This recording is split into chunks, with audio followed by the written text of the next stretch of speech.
জীবিকা নির্বাহের জন্য মানুষ যে কত রকম কাজ করে সে আজকে না হলে বুঝতে পারতাম না। কেউ চাষি, কেউ ব্যবসায়ী, কেউ মৎস্যজীবী, আবার কেউ মাঝি।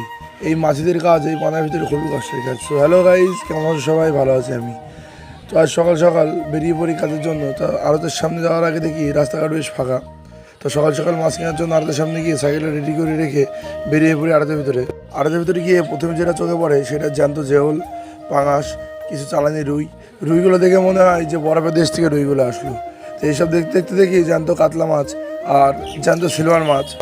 এইসব মাছ দেখার পর আমি আমার জন্য জ্যান্ত বাটার, জ্যান্ত রুই, সাথে জ্যান্ত চিংড়ি মাছ কিনে বেরিয়ে পড়ি ব্যবসার জন্য। তো এইসব মাছ নিয়ে বেরিয়ে পড়ি মাছ ধরার জন্য। তো আজকে সকাল থেকেই গরমের চাপটা বেশ ভালোই ছিল। তো সকালবেলা বেরিয়ে পড়ে প্রথম বন্ধুটা বেশ ভালো হয়। প্রথমে 40 টাকা, তারপরে 100 টাকা, এইভাবে মাছ বেচে বেরিয়ে পড়ে আরেকটা গ্রামের জন্য মাছ বেচবে বলে।